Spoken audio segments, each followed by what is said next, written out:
সুপ্রিয় শিক্ষার্থী, যে যেখান থেকে দেখছেন এবং শুনছেন, আশা করি আপনারা ভালো আছেন।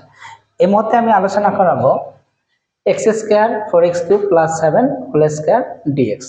এনিউ 2013 সালে এসেছিল অঙ্কটি। আমি সমাধান করাবো।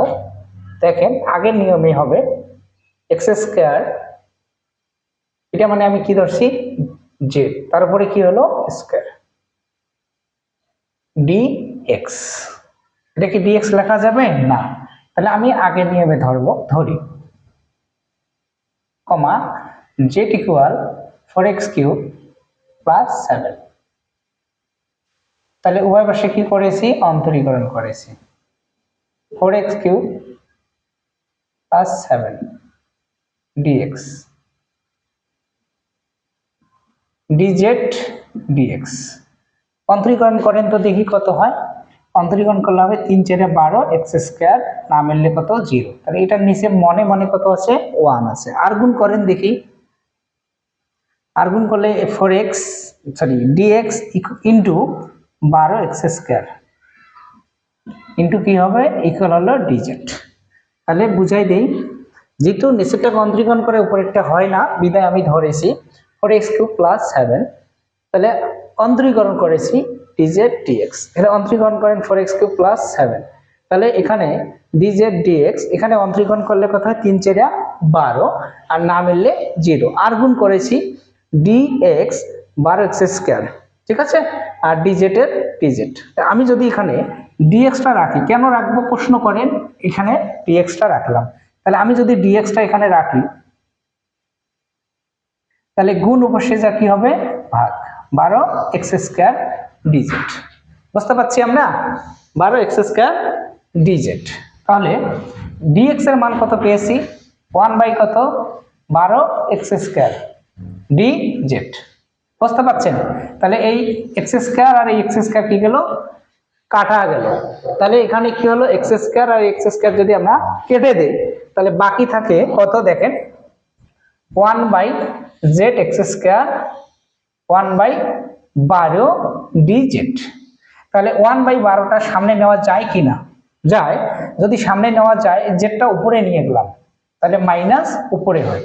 আমরা অন্তরীকরণে এরকম একটা রুল করেছি, 1/ যদি x হয়, উপরে নিলে ইনভার্স, আবার নিচে নিয়ে গেলে হবে প্লাস। বুঝতে পারছেন? আচ্ছা, ঠিক সেটা 1/12, অর্থাৎ 1/12টা বাইরে নিয়েছি, নিচের জেডটা উপরে নিয়েছি। এখন আমরা নিয়মে পড়েছি ডি এর উভয় পাশে যদি একই চলক থাকে, তাহলে আমরা সেটাকে কি করব? পরে পরে যোগ করব। পরে পরে কি করব?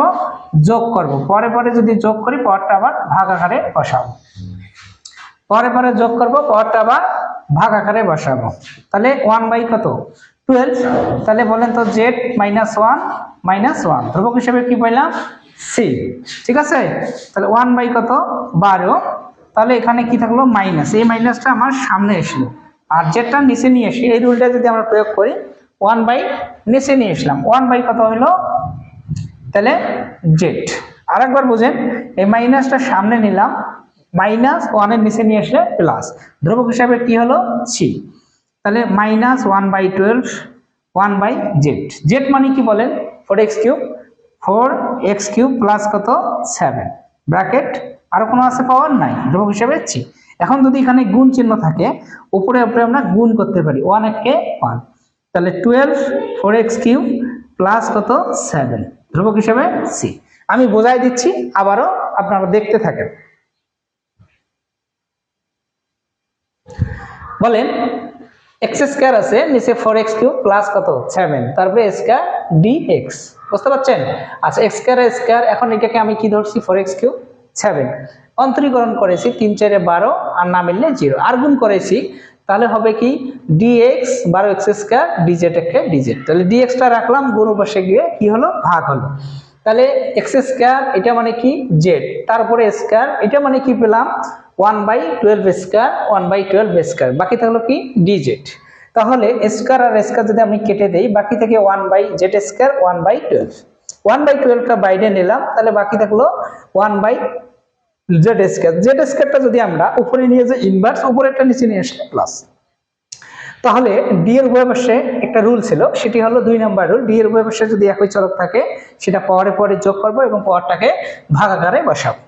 ভাগাকারে বসিয়েছি তাহলে -1 নিচেও -1, তাহলে মাইনাসটা সামনে নেওয়া যায় 1/12, আর উপরে যদি মাইনাস থাকে নিচে আনলে প্লাস হয়। তাহলে উপরে উপরে গুণ মানে 1 একে 1 হয়, নিচে হয় 12 4x³ + 7 ধ্রুবক হিসেবে আছে।